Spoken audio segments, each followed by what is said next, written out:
Simula bukas, pribadong kumpanya na ang magpapatakbo ng NAIA at mamamahala sa rehabilitation nito. Paano naman kaya ang mga empleyado ng Manila International Airport Authority? Saksi si Mark Salazar.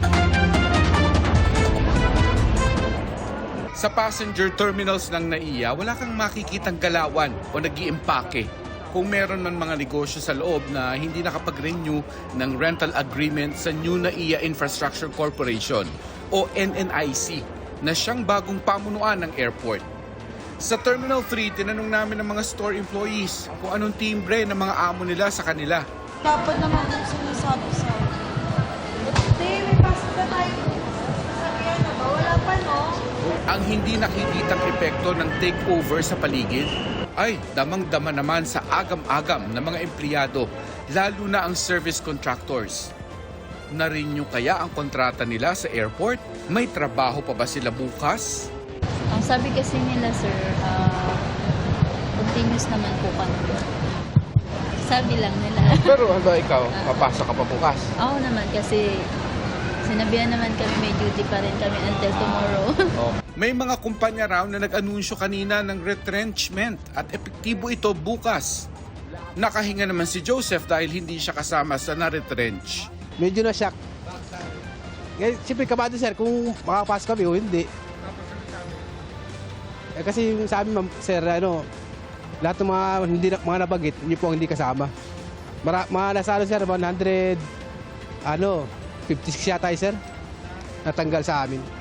Ang mga empleyado naman ng Manila International Airport Authority o MIA, in terms of the transferring employees ng mga tinatawag nating affected employees, ang NNIC po ay meron pong offer sa kanila. Number one, meron po silang 25% increase sa kanilang basic salary. Number two, meron po silang matatanggap na signing bonus. ang Department of Transportation ang nangakong sa privatization, lalaki ang kapasidad ng airport mula 35 million passengers a year to 62 million passengers. Mula sa 40 eroplano kada oras na lapag at lipad, 48 eroplano na kada oras ang kaya. Sa rehabilitasyon naman ng airport, 58,000 na trabaho ang ibibigay raw sa tao. Karamihan sa mga pasaherong nakausap namin, hindi naman pumapalag sa privatization o kung tumaas man ng konti ang terminal fee. Magkakaroon po siguro ng magandang ng pamanakad kasi magiging saan na po siya. Pribadong sektor na po ng International airport to sir, 'di ba? So mas maganda talaga na yung mga kakulangan dito ng gobyerno ay kung matugunan nyo ng pribadong maganda po 'yon.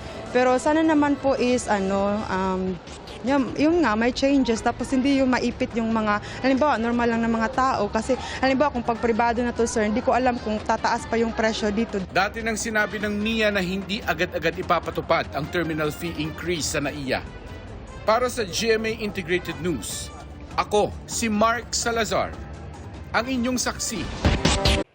Mga kapuso, sama-sama tayong maging saksi. Mag-subscribe sa GMA Integrated News sa YouTube at para sa mga kapuso abroad, samahan niyo kami sa GMA Pinoy TV at sa www.gmanews.tv.